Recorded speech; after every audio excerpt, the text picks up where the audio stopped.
सोचो अगर मैं तुमसे कहूँ कि एक इंडियन मूवी आने वाली है जो सिर्फ इंडिया में नहीं बाकी पूरी दुनिया में इंडियन सिनेमा का पर्सपेक्टिव चेंज करके रख सकती है, तो तुम शायद लगेगा कि ओवर हाइप कर रहा हूँ। लेकिन मूवी के डायरेक्टर का नाम है एस राजमौली और मेन लीड में है महेश बाबू और फीमेल लीड में है प्रियंका चोपड़ा और मूवी का नाम है वाराणसी। लेकिन सवाल यह है कि क्या वाराणसी एक्चुअली इंडियन सिनेमा का लेवल ऊपर लेके जा सकती है? एस राजमौली ने बाहुबली और RRR के थ्रू ऑलरेडी प्रूव कर दिया है कि इंडियन स्टोरीज इंटरनेशनल ऑडियंस तक पहुंचाएगा। वो पहली बार ही होगा जो महेश बाबू के साथ काम कर रहे हैं। महेश बाबू का स्टारडम ऑलरेडी इंडिया में इस्टेब्लिश्ड है और फिर प्रियंका चोपड़ा इंटरनेशनल ऑडियंस के साथ फेमिलियर है, तो वाराणसी को दोनों इंडिया और इंटरनेशनल दोनों तरीके से मेन लीड्स कवर कर रहे हैं। एस राजमौली का विजन, महेश बाबू का स्टारडम और प्रियंका चोपड़ा का ग्लोबल प्रेजेंस, ये कोई नॉर्मल कॉम्बिनेशन नहीं है, ये बेस्ट है कोई इंडियन मूवी इंटरनेशनल दोनों के लिए।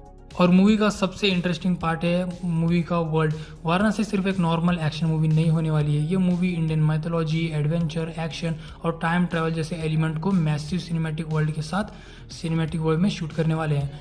और राजमौली की टीम ने वाराणसी के आइकॉनिक टेम्पल्स, गेट्स, आर्किटेक्ट को मिनिएचर सेट्स के थ्रू क्रिएट किया गया है। मतलब राजमौली सिर्फ इंडिया को बैकग्राउंड में यूज़ नहीं करने वाले हैं, इंडिया खुद मूवी में आइडेंटिकल पार्ट रहेगा। और मेरे हिसाब से ये चीज़ वाराणसी को डिफरेंट बना सकती है। हॉलीवुड के पास अपने सुपर हीरोज़, माइथोलॉजी हैं, लेकिन इंडिया के पास अपने हज़ारों सालों के लिटरेचर, स्टोरीज़, माइथोलॉजिकल स्टोरीज़ हैं। पर प्रॉब्लम ये है कि हमारे पास कोई स्टोरी को उस वे में प्रेजेंट करने वाले बहुत ही कम लोग हैं और कभी कभी तो कोई आता भी नहीं है सामने बनाने के लिए।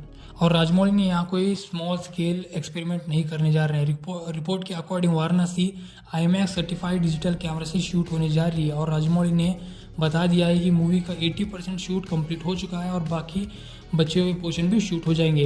तो अब इसका मतलब समझो, ये मूवी सिर्फ फ़ोन पर देखने के लिए नहीं बनाई जा रही है, इसका स्केल थिएट्रिकल एक्सपीरियंस के लिए ही बनाया जा रहा है। Massive locations, huge action sequences, VFX, mythology और इसका वर्ल्ड बिल्डिंग जिससे ऑडियंस को बिग स्क्रीन पे एक्सपीरियंस करने के लिए मजबूर कर देंगे।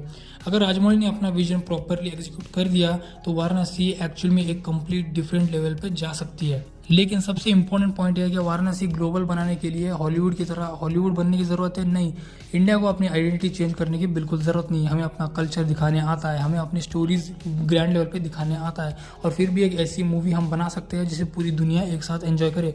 RRR ने ऑलरेडी प्रूव कर दिया कि इंटरनेशनल ऑडियंस को फील करा दिया कि इंडियन मूवी कैसे हो सकते हैं। इंडियन सिनेमा सिर्फ बॉलीवुड सॉन्ग्स, मास मसाला मूवी तक ही लिमिटेड नहीं है।